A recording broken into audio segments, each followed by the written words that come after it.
If we are physiologically, psychologically out of balance, then our body is going to be out of balance. But here's the problem.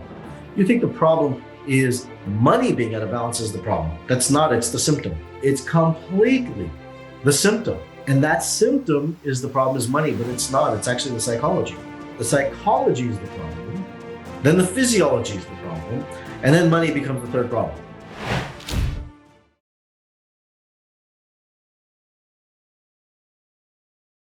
The true secret to success is not about living in a fantasy, it's about living in objective reality.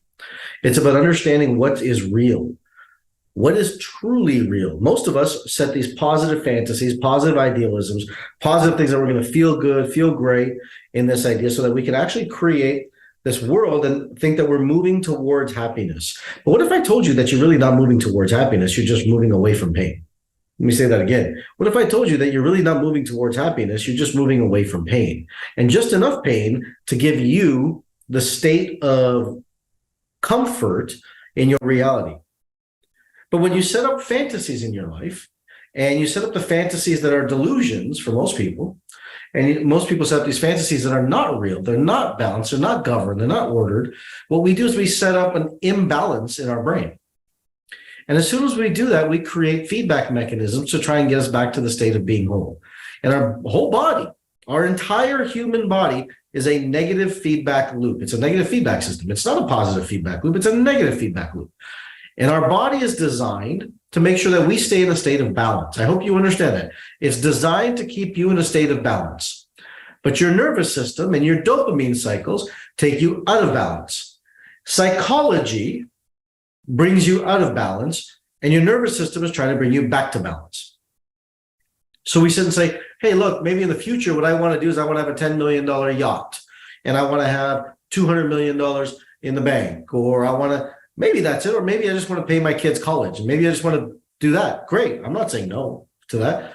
But whatever you're setting and moving towards is typically going to be a fantasy versus reality, unless you govern it, order it, create some balance inside of it. Because if not, what happens is we create delusions and delusions of grandeur. The grander the delusion, the grander the chaos. Listen to this. You as a human being have been under more pain than pleasure for your life, which is why you chase the idea of a fantasy. You chase the idea of income, money, any of these factors, rather than realizing that it's not about chasing something on the outside. It's about becoming logical, oriented, and systematic where you are now. There was a lady who was on with me at Inner Wealth, and she'd done the financial Rewire program. It took her 6 days in the program, and she already started seeing more money, more income, more revenue started coming into her life. Because what I'm saying is that most people live in fear because they're afraid of losing the fantasy. Let me say it again. Most people live in fear, trying to run away, thinking that they're going to lose the fantasy versus attain what they want. So in 6 days, people start making more money, more revenue, more income in their life. Because what if I told you illness is nothing more than your body being out of balance? Illness is nothing more than your body being out of balance. And most of us are psychologically imbalanced, which is leading us to be physiologically imbalanced, right?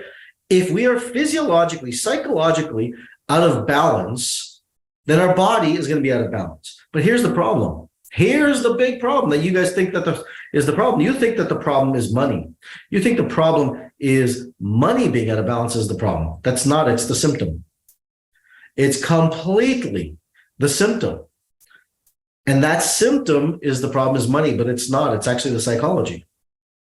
The psychology is the problem, then the physiology is the problem, and then money becomes the third problem.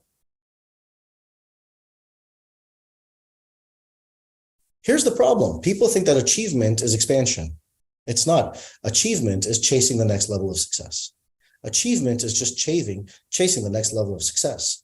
That's why I wrote the book called Chasing Success, because what happens is your dopamine cycle keeps you chasing that next level of success. It says, I got to go after the next thing, or the next thing, or the next thing, because your nervous system is designed to constantly chase it. And then if it doesn't grow the threshold, then you don't feel like you've done anything. And we call chasing that expansion. Versus if you come from the space of internal, inside out, not outside in, then you realize that expansion is really what it's all about. It's not about chasing something from the outside that's going to make you feel better. It's about the inside that's going to make you grow. You may really want to look at your reality and say, what do I really want? Because most people that I found that are chasing this fantasy are dealing with high blood pressure. They're dealing with sugars that are out of control. They're pre-diabetic, if not diabetic. They're constantly stressed out. They're constantly fighting with their spouse or their family. And they're completely stressed in life. Because I would bet if you're on this call right now, you think you want money. Well, you do want money.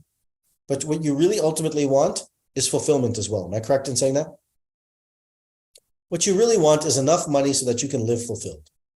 And what I've found over the years is that most people, ultimately, that's what they want.